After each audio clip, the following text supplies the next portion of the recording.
Hello and welcome back to our darts training series on our Dartsliebe YouTube channel. Last time we talked about doubles. Today I want to focus on the mental game and I want to show you how our brain can influence our performance.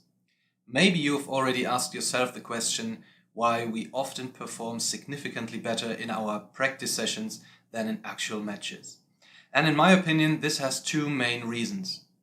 First of all, it's about the right mindset. And secondly, about your mental abilities during a game. And today I want to focus on the right mindset, and I will hopefully show you how this can really level up our game and improve our skills and enable us to become a more consistent player, which was the goal of our training series initially, right? Let's start with a short experiment. I have two statements for you, and you have to decide between one of them. So please answer them spontaneously in your head. I'll give you some seconds, and here they are.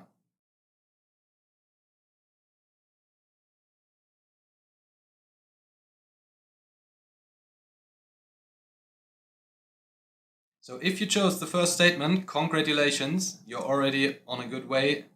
If you chose the second statement, you might have some perfectionist tendencies, and I will explain to you now how this affects your performance. In some cases, it's actually not bad because eventually you want to improve, you want to set yourself high goals, and you want to reach them. However, these tendencies can become a serious issue if they're getting too strong. That means if you have high expectations but also have an intolerance towards making mistakes. It is a fact, it is scientifically proven that if we're in stressful situations, our brain releases a hormone called cortisol, which is a kind of stress hormone, to protect us. In the past, this was useful because some people had to flee from dangerous animals, right? So if this hormone was released, their muscles became tense, they were really under pressure, and they could really act very, very quickly. When playing darts, this is not beneficial. It's actually a catastrophe because we don't want to have tense muscles, right? And we don't want to have a high pulse.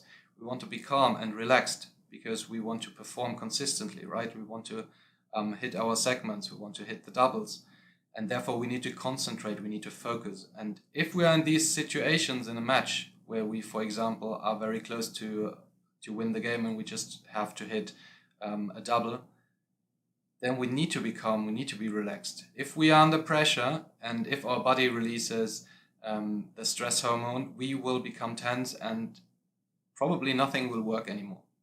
So now we're coming back to the two statements. If you have the right mindset, if you allow yourself to make mistakes, if you're not getting frustrated, then you will stay focused, you will stay calm, and you can play more consistently.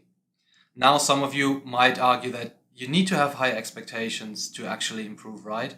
And second argument might be even the professional darts players, they kind of get frustrated, they're getting annoyed, and they maybe are also screaming.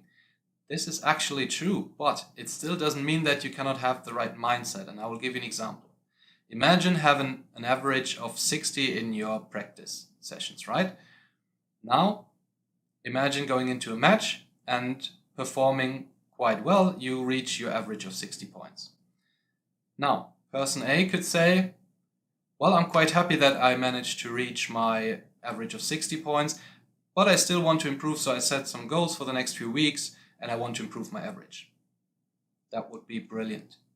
But what happens now if you're not reaching the average of 60 in a match? So if you realize, for example, today I'm not playing well, right? Person A, who allows himself to make mistakes, will be more calm, will be more relaxed, and will say, well, it's all right, I'm just trying to do my best, and probably he or she will get out of difficult situations in a match easier than a person who has perfectionist tendencies, because they will have a very, very difficult situation because they expect themselves to reach the average of 60, and if they don't in a match, they will have a lot of pressure because they will tell themselves, I need to perform, I need to score 140 now, I need to hit the double, right?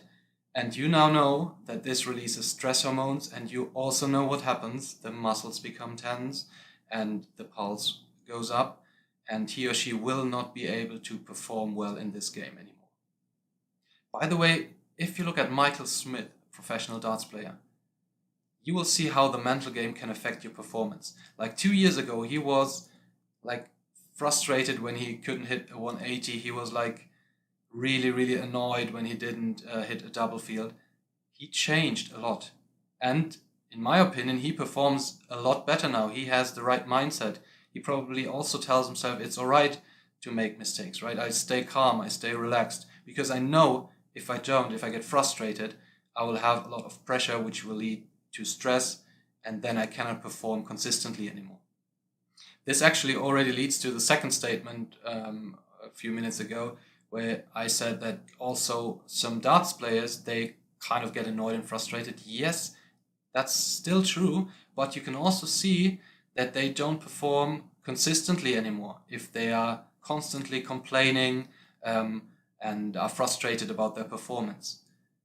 And if you watch closely, you also see that these situations where they complain, where they are really angry and mad, they become less and less, right? Another factor that is crucial here is confidence. So some people, even though they might complain quite often, they can kind of compensate that with their confidence. For example, I believe the best example is Gervin Price, right? He's so confident that he can still perform even though he might be in rage at some point. But to be honest, even if you watch his games, I feel he has like also found a way to be a little bit more content with his game, if you know what I'm talking about. So guys, I hope I could convince you why it is important to work on the right mindset and how vital it is to allow yourself to make mistakes in order to not get into a stressful situation where your muscles get tense and your pulse rises, right? So we are all humans, nobody's perfect, and allow yourself to make mistakes, because then if you're really tolerant towards making mistakes, you will more likely be calm and relaxed in your game and really more likely to be able to perform consistently.